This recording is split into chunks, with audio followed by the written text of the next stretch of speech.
Karyn Bryant for MMA Heat, and I'm here with Steven Marrocco of MMA Junkie, and we're here to bring you a UFC 141 wrap-up. And Steven, first and foremost, I guess before we get to the pay-per-view card, I want to see if you think there were any standouts on the undercard or in the prelims. Well, the prelims all went to decision, so it was kind of hard to pick out from the 5 fights that were on the undercard. Right. It was actually one of the slower parts of the night. Obviously, it managed to get rescued later in the night when things really heated up with co-main and the main event. But the standouts that I saw were, I thought Diego Nunes did a really good job taking care of Manny. Yeah.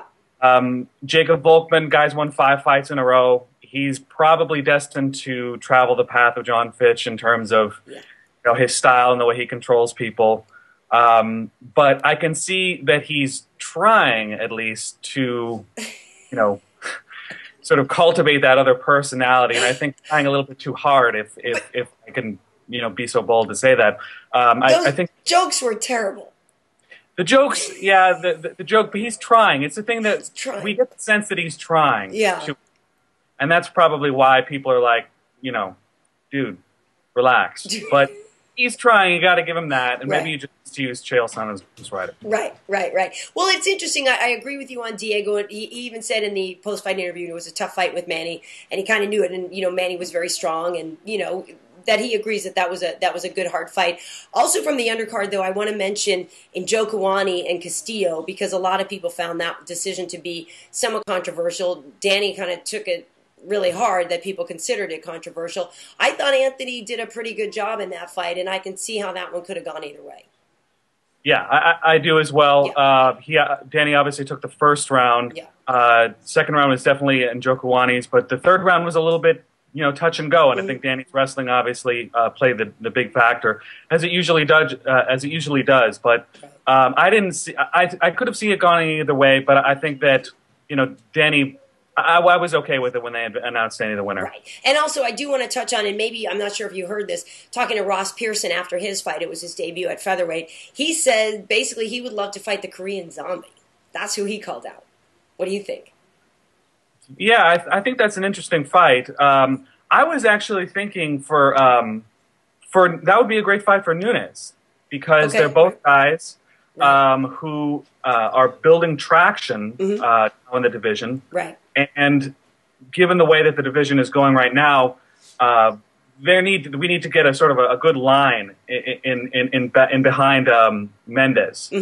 So I actually thought that Chang was a great fight for Nunes, but I don't disagree with you. I think Ross would be a great fight for them. That'd be a very exciting fight, actually. Right. And Ross was even saying, too, he admitted, it took him the first round to get his bearings and, to feel how he feels, basically, at 145. But I thought he did a good job. And he's a likable guy, he's a likable figure, I think, in the sport. So, and Zombie as well. So I think that fight would actually draw a lot of attention if it happens. Absolutely. All right, well, let's move on to the main card. And I've got my little thingy here from the show the other day, because I don't want to forget anything. And if I need to refer to something for a note, because sometimes, Steven, I get caught up talking to you, and I want to get all my details right. Okay, so let's first start off Nam Phan and Jimy Hettes. What do you think of that fight? Basically, Hettes just ran the show. It was really his coming out party, wasn't it? Yeah, absolutely. And, the funny thing is in the post-fight, Dana said, literally, he admitted, he's like, dude, I never even paid I didn't know who this kid was. I have never paid any attention to him before tonight. And guess what? Tonight, he made a heck of an introduction. Well, I actually thought that, I actually tweeted this during the fight, I didn't think Nam was going to make it out. I didn't think he was going to make it past the second round after that first round. That was a complete domination in a way that, Nam has very rarely been dominated like that. Yeah. And he's except when he's fought like a lot of really good guys. He's fought a lot of really good Japanese fighters, and he's obviously come out on the losing end there. Right. But this was a complete domination, and I think that Jimmy was he blew a little bit of his steam in the early part of the fight and sort of refound his bearings. Yeah. I mean, Nam. I thought originally when I first saw this fight that Nam would be able to survive to the end, and he actually ended up surviving, but it's because he's such a technical guy. He's been around for so long. It's hard to finish him. Right. But this was you got to look at this guy and think, as soon as he brings up his striking to the level of his grappling, right.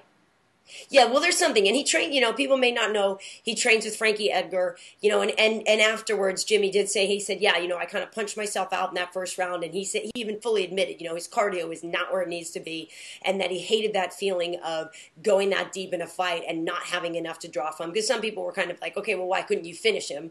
And he even admitted, yeah, he didn't have a lot left in the gas tank. But I agree, and it's funny because he said he looks so young that sometimes when he's backstage, security will come by and they think that somebody left their child in the locker rooms and stuff. I mean, I don't know how you can't like this kid. Oh yeah. I mean, good. And actually, I heard that he had a hard time getting into the sauna. I think Adam Hill from the Las Vegas Review Journal said that they wouldn't let him into the sauna to cut weight because they thought he was underage. So it is, he's a fresh young face and he's got a lot of talent. I think as soon as he brings up his striking game, it's going to be really interesting to watch him develop. Right, absolutely. All right, well, let's move on to the next one. And this was Vladimir Matyushenko against Alexander Gustafsson. This was a tricky fight because not only had Alexander already beaten Vlad's teammate, Jared Hammond, before, and so, Vlad, he wasn't expressly looking for revenge, but, I'm sure that was part of a motivational factor for him. But the tough part with Gustafsson is that reach advantage, and what are you going to do? At some point, you've got to get inside. At some point, you're going to have to eat something. I think it was just unfortunate the timing at which Vlad moved in just happened to be right at the punch. I mean, he actually landed a punch at the same time. If you look at the tape, he actually landed one at the same time. It's just that Alexander's was a lot more devastating. This one was a tough one for you, wasn't it? It was. I love Vladdy. He's a good guy, and I know how hard he trains. And and afterwards, Dana had even said he's kind of used Vlad as a gatekeeper. If you can beat Vladimir, it proves that you're ready to move on to some tougher competition. I think that shows a decent amount of respect for Vladimir, but I think at the same time it's unfortunate that kind of means he's been sort of relegated to that role and has never really been considered, past that out, even though he's an IFL champ. But no, it was tough for me. I like Vlad a lot. But, we all kind of knew Gustafsson had that power and that ability to do that. So Vlad's a great guy, and I think he's definitely a great ambassador for the sport. Very humble guy, great wrestling. Yeah. His striking has really come up a lot in the last couple of years. But I'm going to say something that I don't think you're going to like, which I don't think he should do it anymore. I don't think he can take a shot anymore. I really don't. Yeah, it's tough. He's, in his 40s, and I don't know. It's tough. It's tough. I think he believes maybe he'll still fight, but who knows? Maybe, take some time to think about it. He was married last summer. He's a kinder, gentler Vlad now. Maybe he doesn't need to get in there and fight as much. But for Gustafsson, what do you think about him fighting Little Nog? That's a great fight, and that's one of the things that I thought for him as a good next step to really make the investment in him as a future star. Mm-hmm. Nog's got obviously great boxing; that's what he's known for. But he's also going to test him on the ground with his jiu-jitsu skills. Right. Both of those guys to me are like striker jiu-jitsu guys, not necessarily wrestlers, but the kind of matchup that makes it compelling, whether it stays on the feet or it goes to the ground. Yeah. You could also do a returning Thiago Silva. True. When is he coming back, actually? He's actually off suspension. Today is January 1st, 2012, so he's technically off suspension tomorrow. Benvindos! Welcome. There you go. Welcome back. Here's a monster. Yeah. Oh, no, for sure. He is a beast. He's a beast. Yeah, and he's a good draw, too. He's a great guy to watch fight. I was thinking him, and I was also thinking Stephan Bonner. That's interesting. That actually is an interesting fight. Good thought, Steven Marrocco. Yeah. Good thoughts. I've actually done my homework this time. You caught me off guard with that Chan Sung Jung thing that last time. He should fight my little sister. So moving on, this was the snap moment of the night when 12 seconds in, Johny Hendricks lays out John Fitch in 12 seconds with a left hand. What do you think this does for Johnny Hendricks, who not that he's been flying under the radar, but I think a lot of people haven't really understood that this kid is coming up and actually can get some stuff done. So what do you think about Johnny Hendricks? Obviously, there's not a lot to go on. It was this punch. He wound up. He said he was going to throw one hard punch, and it managed to catch him. He's not going to get a title shot. Right. I think we can all be fairly certain about that. Yeah. A lot of people have been talking about the winner of Sanchez-Ellenberger, which I think is a good option. Yeah. And I'm sure Josh Koscheck would be down for a revenge match if he's victorious against Pierce. Exactly. which is, no small feat. Right. But, I think that basically it's the same kind of, almost the same as Charlie Brenneman coming in and upsetting Rick Stewart. Okay, right. Maybe not exactly the same, like an apples to apples. Right. But basically where a guy comes in and jumps up a couple rungs on the ladder. And that's why I would say, okay, if you want to give him Sanchez Ellenberger or maybe the winner of Martin Kampmann versus Alves. Those guys are named, and we'll put him sort of in that top 10. Right. No, I agree. Actually, those are good lines. I'm actually very curious about Ellenberger Sanchez. I think Jake has the makings definitely of a champion. Not to take anything away from Diego, but Jake has just been on a tear, and I see this kid train at Reign. I know he's dedicated. I mean, that kid is the real thing. He's the real deal, Jake Ellenberger, for sure. Absolutely, yeah. And you have one of those situations where you've got two up and coming guys that basically they're going to have to fight each other at one point or another if they're both victorious. Right. So whether you want to maybe delay that a little bit and give him the winner of Kampmann Alves and sort of vet him a little bit more before you give him that other guy who's on his way up, and you need to absolutely have them fight each other. Right. I think either option is fine at this point because such a knockout, you got to give him you got to give him something. Absolutely. Okay, well, let's move on. I mean, it's so funny because I could talk about the welterweight thing, the whole Kampmann and Sanchez and who you thought would win. I'm just got to move on. We got to move on to what was expected to be the fight of the night, which absolutely delivered as fight of the night, which was just, I was sitting in the third row for this one, and I swear, I mean, when Nate Diaz and Donald Cerrone went at it, I felt like I felt every punch. These guys just absolutely threw down, and it's funny, afterwards Joe had said to Nate, hey, this is a, performance of your career, and do you feel that way or whatever, and it's amazing when you look at Nate's record. His record is not great, but people maybe forget that he had gone up in weight, fought, the kid is a scrapper, and he doesn't ever shy away from the competition. But I just thought the other night, my gosh, this kid looks fantastic. He does. It was a great style matchup for him. If you look at the style matchups that he's had earlier in his career, he's really typically fallen short against the wrestler boxers. Right. And then he obviously moved up in welterweight, and he fought Rory Macleod, which is, Rory's a beast. I know, he got thrown. I mean, that was the one in April where I asked Dana if he ever considered throw dough as another bonus, because, I mean, Rory just ragdolled him all night long. Yeah. Bigger fighter, cuts from heavier, and these things, make a huge difference. Yeah. But the style matchup was great for him. You got a guy who's a Muay Thai striker and is going to stand and bang. Yeah. Now, the really interesting thing to me was, from my observation, I saw Cerrone come out, and he came out with a lot of emotion and a lot of aggression, and you could almost see him take a deep breath as they first hit the cage. Yeah. It's almost like, to me, that he got caught up in the emotion, then he was like, wow, we're in a fight. Right. I hear you. And, yeah. Well, it's interesting, too, that you say that, because in our pre-fight interview, I talked to Donald about that, and he said he was fighting angry, and I literally expressly said that to him, that can be a little dangerous, to let emotion rule. And, I think he did seem flat-footed. I feel like he's in this fight, and not that he thought it was going to be easier, but I kind of just sat there watching him, kind of going, I felt like Donald was going, damn, this kid is better than I thought. You know what I mean? I don't know. Right.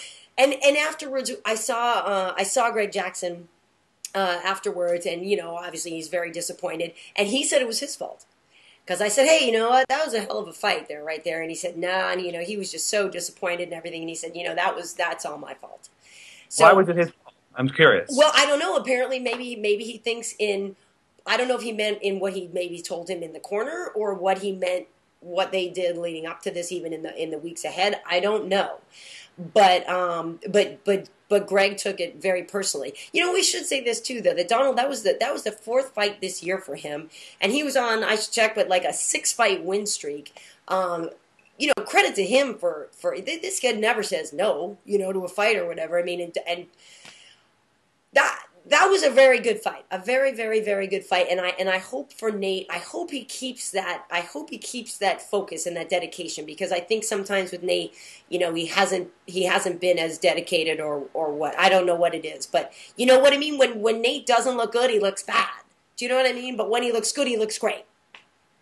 I tend to think it's the matchup that he gets paired with, because I really think that what happened was that by the time Donald figured out that he was in trouble, it was already too late. And he was already at such a deficit. He was already up to his eyeballs. He couldn't, sort of free himself, so to speak, from the pattern that got set. He's not moving his head at all, and he's basically finding a stationary target for Nick to pick apart. That is Nick's specialty, the high volume. It's a Diaz thing. It's a high volume punch count thing, and Donald was making it easier for him. Well, and what's amazing, too, is that it's the same thing with Nick. It's not like these punchers are coming fast and furious. Like, they come at a pace at which you can see them coming, and yet they all land. Yeah, and the volume stays high. Yeah. Donald couldn't set back, get back and get his counter set up. Right. He would go back to set up, and Nick would hit him. Right. And of course, that leg kick was there all day long. But the Diaz's have shown repeatedly that they'll take those all day. To plaster you with a 3-punch combination. Well, exactly. And the one thing that did make me nervous, though, is that when people start kind of, hey, this and that, and I just wanted to say, Nate, just please keep your hands up, because, Donald can kick you in the head. Donald is obviously a very tough guy who's going to be in there till the end. One thing I do want to ask you about, though, is in your mind, how did you score every time Donald was able to drop Nate on his butt? How many times? How did you score that in your mind? I definitely didn't have a problem with them giving him, I think it was round 2, if I'm not mistaken. That's the one I would believe would have been Donald's, if you're giving him one at all. Right. I was not surprised by that at all, because it does look very dominant, and I think Donald did a lot better there countering and getting in his own shots. And also, that's a big psychological thing, putting a guy on his butt, several times. It really expresses dominance. But it's not, excuse my dog barking, it's not, but it's not damaging, is the thing. He's obviously a Cerrone fan, or yeah. Dog is bummed out. But like I said, he gets dropped, and psychologically it has an impact. But in terms of damage to Nate, there was none, right? No, there wasn't any damage. Right. He could take those all day. Right. Like I said, I'm not surprised, but I think that if you look at the CompuStrike stats, I mean. It's not even a fight. It shouldn't have even been that. And I think that the two judges that scored at 30-27 were a little bit more on an even keel. Yeah, absolutely. All right. Well, when that fight was done, it doesn't mean that you win the round. Exactly right. Okay, well, let's move on, because it took me a little while to catch my breath after Nate and Donald. I mean, because that was just. I mean, I swear to God, I wanted to say thank you to them for being as badass as they are. But when Alistair and Brock came out, I remember just looking at them in the cage, and I'm thinking, Alistair, the way Alistair is built, he's a brick S-house. He's built solidly from top to bottom, thighs for days, just giant. And when you look at Brock, he's so much more top heavy and small. And I just kept thinking, my goodness, your legs are vulnerable. Obviously, it wasn't that did it, but what did you make of that fight? And did you think going in that Brock would do better against Alistair? It was such an X factor to me whether or not the time off and the surgery was going to have a huge effect. I did think that Brock would shoot a double leg. Yeah, that's what I thought he would do. Right. And instead, he stood there and exchanged, which I think was a bad idea. But do you think that maybe he was fearful of, if I shoot, I might eat a knee? That's absolutely what it was. I just think he hung out a little bit too long. I remember him getting the single leg when Alistair advanced, but I don't think a single leg is going to take Alistair down. No, it didn't. I mean, Alistair was able to keep his balance, and there were a couple of attempts, and he just sort of hopped around and got out of it. Yeah, you're absolutely right. I think it might have been as psychological as much as anything else. Yeah. When you're going into a fight on shaky ground in the first place, when your own team, your inner circle, your family, and your family is telling you no, basically, right. And you say no, I want to compete, I want to do this. Right. You got to figure the mindset he was coming into this fight with, and how that might have played out. Maybe that did play out in the sense that he didn't shoot when he could have. Mm-hmm. Because he was afraid of those knees and afraid of getting hurt. Mm-hmm. Well, it's interesting, too, because I feel like Alistair, this was his 69th fight. And there are certainly, I think, a perhaps a lack of respect for how good this guy is. So somebody commented in one of my things like, well, the reason I don't respect K1 is 2 words, Bob Sapp. And they were trying to say that wasn't the real deal organization. But Alistair, Strikeforce champ, been in K, done all kinds of amazing things, champion wise. And I kind of expected that, what we saw the other night. I wasn't surprised. I really didn't know what to think. Alistair's such a professional that I think what I learned in retrospect is that he's such a professional that a lot of these things that we thought might be a huge impact to him psychologically weren't, because he's a professional. Right. He's had problems in his camps before, whether big or small, probably not under such a microscope as what we experienced this time around. But he's a professional. He can get in there and he can fight to the best of his abilities against a guy who doesn't really like to get hit. And what really surprised me is how Alistair completely disregarded even the possibility of getting punched by Brock. Yeah. He was literally coming in there and just grabbing him and kneeing him. Right. He was really targeting that torso, which make of that what you will. I know. But I did think, too, that Alistair was very smart in his timing. I mean, you could see him just measuring this man, measuring, taking his time at the beginning, just kind of, the way he just sort of stood there hunting him down. But I will say this, say what you will about Brock. Some people don't respect him, don't this and that. I mean, the guy he's gone in the cage with some beasts, I mean, people are like, oh, he doesn't like getting hit or he's a chicken. He's not a chicken. The guy's not a chicken. I mean, he went in there and gave it his best. I believe gave it his best. So I have I think it's unfortunate that he's leaving. And Brock, Alistair even said too in the post fight, hey, I think Brock still has a lot he could do in the sport. I think it's a shame that he's retiring already. And I think it is sad that he's going to be going. Not only for the draw and the appeal of who he is, but this week he was great all week, I thought, and I just feel like, maybe people are giving him a little bit of a hard time, and that man is not a wuss. Let's just put it out there. No, he's a competitor. He's been a competitor his entire life, and he went out and he fought. I have no way of verifying these things. Take this with a grain of salt, but I was hearing from a bunch of different people that he didn't want to take this fight, that he wanted to withdraw, and that I couldn't verify this enough to report it, but I knew that Eric Paulson, who helped him out early in his career with his camps, was invited and then disinvited before the camp. Again, take that with a grain of salt. But if you look at what he was going through and how he managed to go in there and perform anyways, I think it's admirable. Yeah. It's obviously a huge hit to the UFC's bottom line. Yes. But I don't think that when you look back at his career, you say, oh, here's a guy who didn't want to fight. The guy fought some really, really stellar fighters. Absolutely. And to flip that, what about, though, Alistair is known internationally, known in Japan very well. There's not necessarily a bad thing. It's got very dark behind you. It is. It's like a metaphor for our conversation about Brock's career. I feel like I should... that was the time on Sprockets when we danced. Yeah, exactly. It's gotten romantic here over in my living room. But I will say, let me be serious. I'm going to fix this real quick. There we go.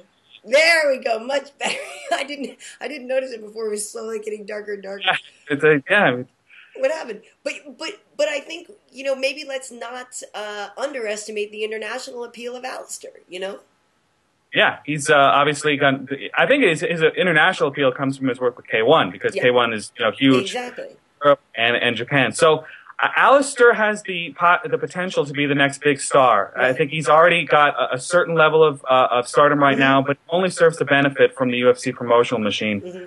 And that fight with Junior Dos Santos is going to be a great fight. That fight's going to be ridiculous. Just ridiculous. I can't wait. And we saw Junior when we were out there this week and got a chance to talk with him. And my goodness, there is not a nicer fighter in this world. I'm sorry. That guy is the biggest sweetheart teddy bear and a beast in the octagon. You're right. He and Alistair are gonna put on a great fight, I think. How do you see that fight going?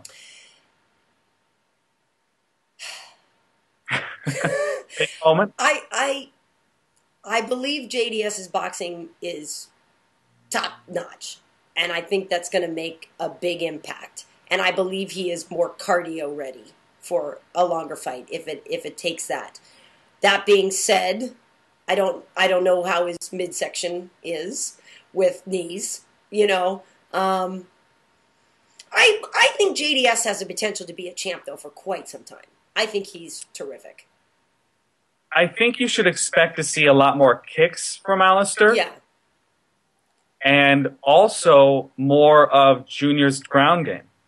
Interesting. You could be right on that. Yeah, you're right. What? Yeah. I don't know that I would stand there and mix it up with a couple of sledgehammers if I had the option to take it to the ground.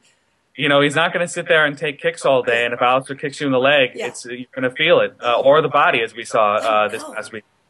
Yeah, so I think that we can expect to have him mixing it up a lot more, striking to takedown, a lot of clinch work against the fence, because that's where Alistair's great from the clinch, but if you use that as a transition to get him on his back, right, then you're in business. Well, and we saw from the Verdum fight.